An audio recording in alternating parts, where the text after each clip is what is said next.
ओम नमो भगवते वासुदेवाय नमः। श्रीमद् भागवत गीता छठा अध्याय आत्म संयम योग। योग में स्थित मनुष्य के लक्षण। श्री भगवान ने कहा, जो मनुष्य बिना किसी फल की इच्छा से अपना कर्तव्य समझकर कार्य करता है वही सन्यासी है और वही योगी है। न तो अग्नि को त्यागने वाला ही सन्यासी होता है और ना ही कार्यों को त्यागने वाला ही योगी होता है। हे पांडुपुत्र, जिसे सन्यास कहते हैं उसे ही तू योग अर्थात प्रब्रह्मा से मिलन कराने वाला समझ, क्योंकि इंद्रिय सुख अर्थात शरीर के सुख की इच्छा का त्याग किए बिना कभी भी कोई मनुष्य योग अर्थात परमात्मा को प्राप्त नहीं हो सकता है। मन को वश में करने की इच्छा वाले मनुष्य को योग की प्राप्ति के लिए कर्म करना कारण होता है और योग को प्राप्त होते होते सभी सांसारिक इच्छाओं का अभाव हो जाना ही कारण होता है।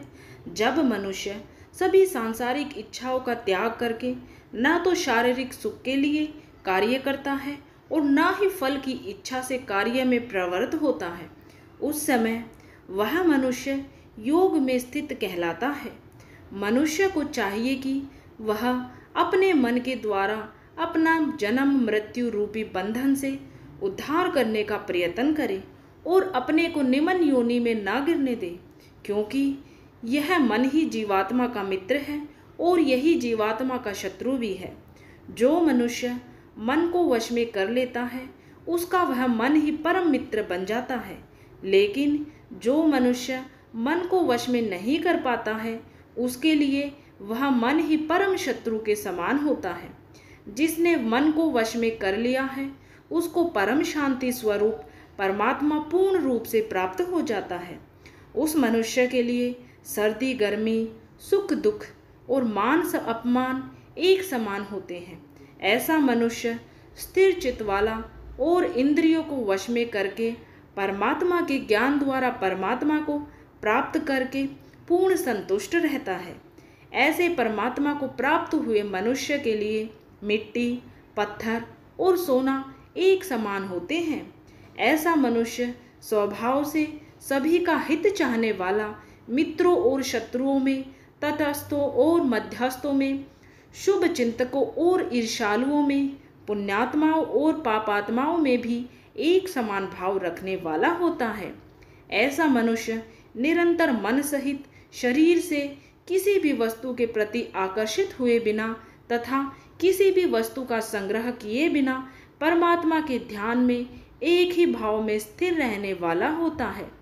योग में स्थित होने की विधि और लक्षण।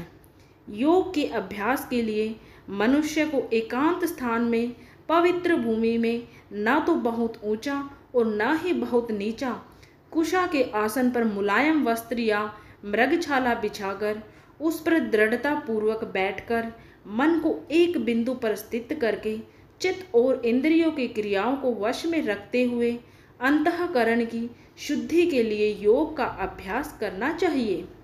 योग के अभ्यास के लिए मनुष्य को अपने शरीर, गर्दन तथा सिर को अचल और स्थिर रखकर नासिका के आगे के सिरे पर दृष्टि स्थित करके इधर उधर अन्य दिशाओं को ना देखता हुआ बिना किसी भय से इंद्रिय विषयों से मुक्त ब्रह्मचार्य व्रत में स्थित मन को भली भांति शांत करके मुझे अपना लक्ष्य बनाकर और मेरे में ही आश्रय होकर अपने मन को मुझ में स्थिर करके मनुष्य को अपने हृदय में मेरा ही चिंतन करना चाहिए।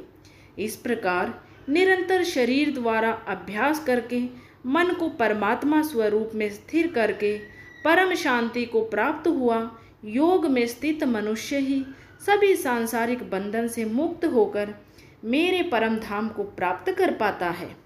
हे अर्जुन, योग में स्थित मनुष्य को न तो अधिक भोजन करना चाहिए और न ही कम भोजन करना चाहिए, न ही अधिक सोना चाहिए और न ही सदा जागते रहना चाहिए।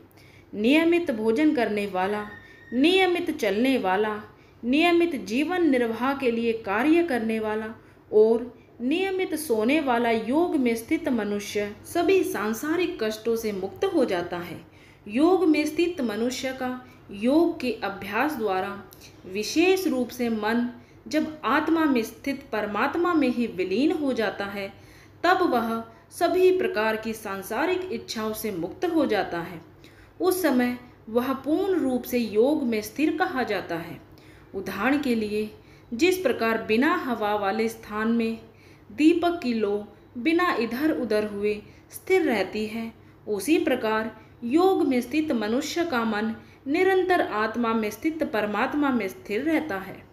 योग के अभ्यास द्वारा जिस अवस्था में सभी प्रकार की मानसिक गतिविधियां रुक जाती हैं, उस अवस्था अर्थात समाधि में मनुष्य अपनी ही आत्मा में परमात्मा को साक्षात्कार करके अपनी ही आत्मा में ही पूर्ण संतुष्ट रहता है। तब वह अपनी शुद्ध चेतना द्वारा प्राप्त करने योग्य परम आनंद को शरीर से अलग जानता है और उस अवस्था में परम तत्व परमात्मा में स्थित वह योगी कभी भी विचलित नहीं होता है। परमात्मा को प्राप्त करके वह योग में स्थित मनुष्य परम आनंद को प्राप्त होकर इससे अधिक अन्य कोई सुख नहीं मानता हुआ भरी से भारी दुख से भी चलायमान नहीं होता है। मनुष्य को चाहिए कि दृढ़ विश्वास के साथ योग का अभ्यास करते हुए सभी सांसारिक संसर्ग से उत्पन्न दुखों से बिना विचलित हुए योग समाधि में स्थित रहकर कार्य करें। मनुष्य को चाहिए मन से उत्पन्न होने वाली सभी सांसारिक इच्छाओं को पूर्ण रूप से त्याग कर और मन द्वारा इंद्रियों के समूह को सभी ओर से वश में करे। मनुष्य को चाहिए कर्मशः चलकर बुद्धि द्वारा विश्वास पूर्वक अभ्यास करता हुआ मन को आत्मा में स्थित करके परमात्मा के चिंतन के अलावा अन्य किसी वस्तु का चिंतन ना करे। मनुष्य को चाहिए स्वभाव से स्थिर न रहने वाला और सदा चंचल रहने वाला यह मन जहाँ जहाँ भी प्रकृति में जाए वहाँ वहाँ से खींचकर अपनी आत्मा में ही स्थिर करे। योग में स्थित मनुष्य का मन जब परमात्मा में एक ही भाव में स्थिर रहता है और जिसकी रजगुण से उत्पन्न होने वाली कामनाएं भली प्रकार से शांत हो चुकी है, ऐसा योगी सभी पाप कर्मों से मुक्त होकर परम आनंद को प्राप्त करता है। इस प्रकार योग में स्थित मनुष्य निरंतर योग अभ्यास द्वारा सभी प्रकार के पापों से मुक्त होकर सुख पूर्वक पर ब्रह्मा से एक ही भाव में स्थिर रहकर दिव्य प्रेम स्वरूप परम आनंद को प्राप्त करता है। योग में स्थित मनुष्य सभी प्राणियों में एक ही आत्मा का प्रसार देखता है और सभी प्राणियों को उस एक ही परमात्मा में स्थित देखता है। ऐसा योगी सभी को एक समान भाव से देखने वाला होता है। जो मनुष्य सभी प्राणियों में मुझ परमात्मा को ही देखता है और सभी प्राणियों को मुझ परमात्मा में ही देखता है, उसके लिए मैं कभी अदृश्य नहीं होता हूँ और वह मेरे लिए कभी अदृश्य नहीं होता है। योग में स्थित जो मनुष्य सभी प्राणियों के हृदय में मुझको स्थित देखता है और भक्ति भाव में स्थित होकर मेरा ही स्मरण करता है, वह योगी सभी प्रकार से सदैव मुझ में ही स्थित रहता है। हे अर्जुन, योग में स्थित जो मनुष्य अपने ही समान सभी प्राणियों को देखता है, सभी प्राणियों के सुख और दुख को भी एक समान रूप से देखता है, उसको परम पूर्ण योगी समझना चाहिए। योग द्वारा मन का निग्रह। अर्जुन ने कहा, हे मधुसूदन, यह योग की विधि जिसके द्वारा समत्व भाव दृष्टि मिलती है, जिसका कि आपके द्वारा वर्णन किया गया है, मन की चंचलता के कारण मैं इस स्थिति में स्वयं को अधिक समय तक स्थिर नहीं देखता हूँ। हे कृष्ण, क्योंकि यह मन निश्चय ही बड़ा चंचल है, अन्य को मत डालने वाला है और बड़ा ही हठी तथा बलवान है। मुझे इस मन को वश में करना वायु को वश में करने के समान अत्यंत ही कठिन लगता है।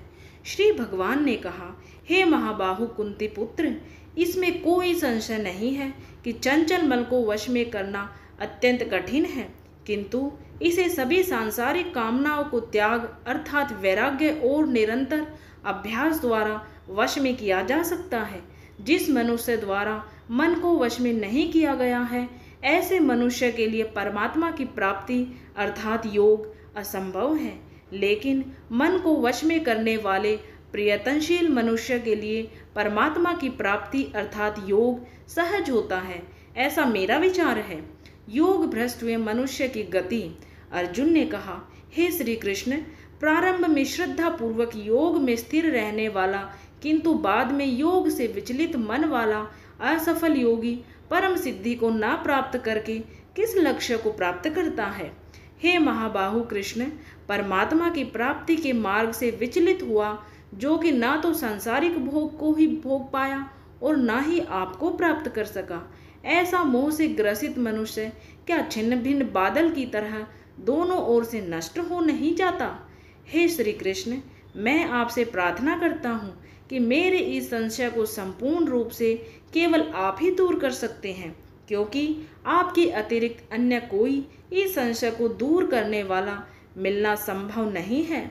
श्री भगवान ने कहा, हे प्रथापुत्र, उस असफल योगी का ना तो इस जन्म में और ना अगले जन्म में ही विनाश होता है, क्योंकि हे प्रिय मित्र, परम कल्याणकारी नियत कर्म करने वाला कभी भी दुर्गति को प्राप्त नहीं होता है। योग में असफल हुआ मनुष्य स्वर्ग आदि उत्तम लोगों को प्राप्त होकर उनमें अनेकों वर्षों तक जिन इच्छाओं के कारण योग भ्रष्ट हुआ था, उन इच्छाओं को भोग करके फिर संपन्न सदाचारी मनुष्यों के परिवार में जन्म लेता है, अथवा उत्तम लोगों में ना जाकर स्थिर बुद्धि वाले विद्वान योगियों के परिवार में जन्म लेता है। किंतु इस संसार में इस प्रकार का जन्म निसंदेह अत्यंत दुर्लभ है। हे कुरुनंदन, ऐसा जन्म प्राप्त करके वहाँ उसे पूर्व जन्म के योग संस्कार पुनः प्राप्त हो जाते हैं और उन संस्कारों के प्रभाव से वह परमात्मा प्राप्ति रूपी परम सिद्धि को प्राप्त करने के उद्देश्य से फिर से प्रयत्न करता है। पूर्व जन्म के अभ्यास के कारण वह निश्चित रूप से परमात्मा पथ की ओर स्वतः ही आकर्षित हो जाता है। ऐसा जिज्ञासु योगी शास्त्रों के अनुष्ठानों का उल्लंघन करके योग में स्थित हो जाता है। ऐसा योगी समस्त पाप कर्मों से शुद्ध होकर अनेक जन्मों के कठिन अभ्यास से इस जन्म में प्रयत्न करते हुए परम सिद्धि को प्राप्त करने के पश्चात परम गति को प्राप्त करता है। तपस्वियों से योगी श्रेष्ठ है, शास्त्र ज्ञानियों से भी योगी श्रेष्ठ माना जाता है और सकाम कर्म करने वालों की अपेक्षा भी योगी ही श्रेष्ठ है।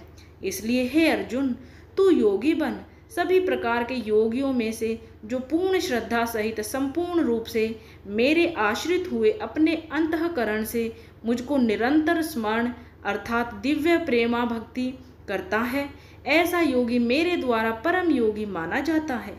इस प्रकार उपनिषद ब्रह्म विद्या तथा योग शास्त्र रूप श्रीमद् भगवत गीता के श्री अर्जुन कृष्ण संवाद में ध्यान योग नाम का 6ठा अध्याय संपूर्ण हुआ।